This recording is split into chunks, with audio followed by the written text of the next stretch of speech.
Welcome to Liberate TV, brought to you by LiberateMe.com and 90 Seconds TV. I'm Laura Humphreys. I love talking to entrepreneurial business people who have created success and wealth for themselves through their business ventures, and also entrepreneurs that really give back to the community and through their businesses. And I'm very lucky today to be talking to someone who very much meets that brief, which is Melissa Clark-Reynolds. Hello, Hi. Melissa. Hello. Now, Melissa has been successful in a number of businesses, and she's learned a lot of lessons along the way, I know that. And she's also, right now, she is heading up Mini Monos, which is, I believe, little monkeys in Spanish. Is that right? It is. Yeah. So what is Mini Monos? Tell us about it. So it's a virtual world and social network for good green kids. I have 18 years between my children. So, when my son was growing up, who's now in his 20s, the big thing was, teaching him how to program the video, right? And when my daughter was born, she's grown up as what's called a digital native. She's grown up, she doesn't remember, well, she'll equally ask me, was the internet there when you were a kid and were there cars? It's sort of, they're all things in the past. And so when she was 3, she woke me up one Saturday morning and I was having a lie-in to tell me that the wireless was down. And I thought, this is a completely different generation and I need to really understand what she's doing on the web. And I got quite disturbed by what was out there on the web for kids. I thought it was boring, I thought it was preachy, I thought it was pseudo-educational. And so what I wanted to do was really... These are the sort of games that kids are playing. Games that kids are playing, sites they're hanging out on. Is this the Club Penguin? Like the Club Penguins, the BarbieGirls.com, the Fairy Pixie Hollow with ponies, they're all the same. And I just thought, they're a bit cynical and they're a bit shallow.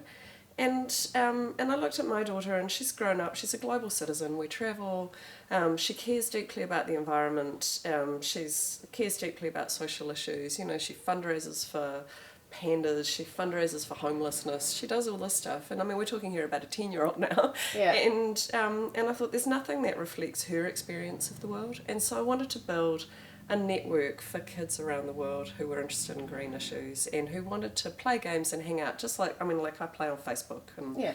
And I wanted something like that for children, and that's what we built. So it's minimonos.com. At the moment we've got roughly 40,000 kids from around the world, mostly American kids using it, slightly more boys than girls, and they're phenomenal. And what's the target?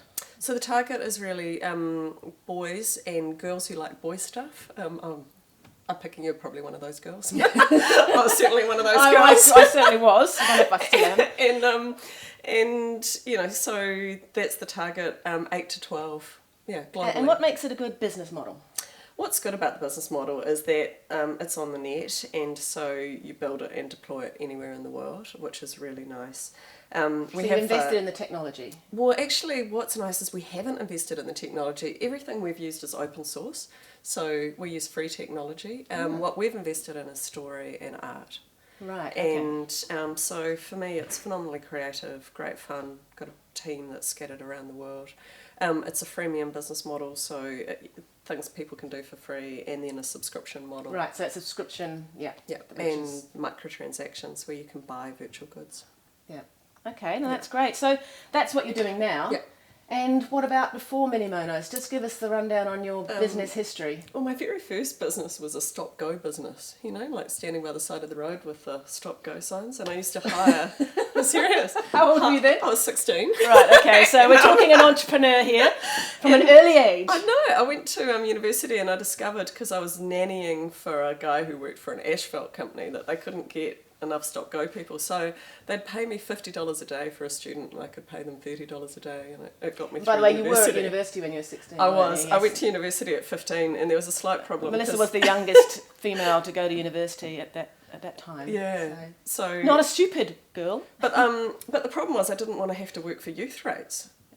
And so that was really what drove me into business. That first business was, I thought, well, why should I get paid 80% of what someone else gets paid just because I'm a year or two younger? That sent me into business. I was then self-employed for years through university, and I did a master's in the States. I was self-employed.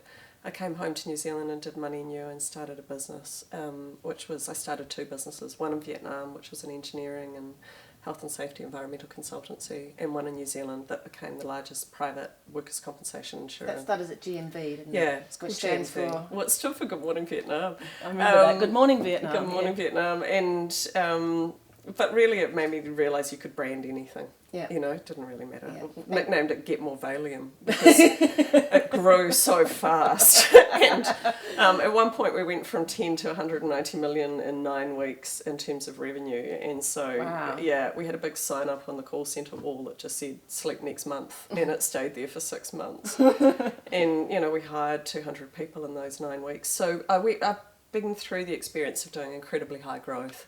And then the government changed and they decided we couldn't do that business anymore and they closed it down. So I've also been through the downturn stuff and having to shut a business down. And for the last 8 years, I've worked with the venture capitalists and with investment bankers in New Zealand doing turnaround on their bad investments.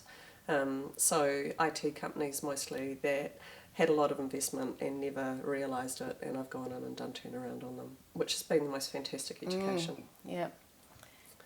And you did sell a business, didn't you? Was that? Well, the GMV I sold, so I sold half of it to Southern Cross. That's right, Southern Cross. Yeah, health insurance in 1998, and then they bought the second half in 2001.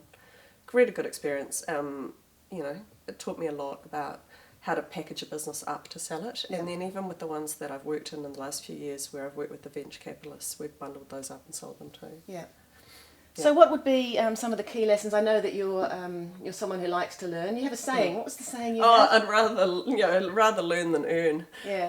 Yeah. Give you an opportunity every to day's a earn school or learn. day. Yeah. You'll take the opportunity to learn I rather will. than earn. Yeah. Yeah. Yeah. So what would be some of your key lessons that you've learned along the way in regards to business? I think I mean it sounds so simple, but you know, earn more than you spend.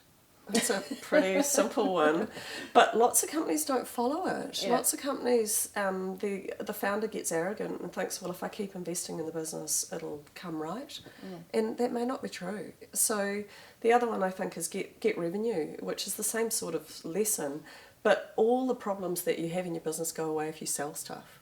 And yet people will whine on about nobody wants my product, or you know, I just need another 100,000 and we'll be okay. Well, just get out and sell something. And it's the same like working in technology businesses. The engineers can sometimes win, and you need marketing to win, to be honest. So what I mean by that is that if you've got a product that's really hard to sell, it's your problem. It's not your customer's problem. You're not selling the right thing. So you need to find ways of marketing. To me, should be driving the business, which is what are the needs of the customers, how do we solve the problem that they have, and then how do we package up a product to solve that problem. So it's starting with the market, and rather than market. saying, here's my product and now I'm going to try and shove it into a Well, market that doesn't want it. There's a competition on at Wellington at the moment, which is all about coming up with a bright idea. Now, that is exactly how to go broke, right? Come up with some brilliant idea and then try to find someone to flog it off to, right? Absolute recipe for disaster. So As opposed to see a need and create a product. Find that a market, get to know that market really, really well, work out what their problems are, and then consistently solve them. Yeah. It makes money every time. Which is what we're sort of really trying to do with Liberate TV, is talk to business people about business and tips and help business owners grow. Great. So thank you very much for your thoughts and ideas and your experience. No, you're very welcome. If you want to check out Mini Monos and see what Melissa's been up to, it's minimonos.com. Yeah. And if you want to find out more about growing your business, go to liberateme.com. See you next time. Thanks.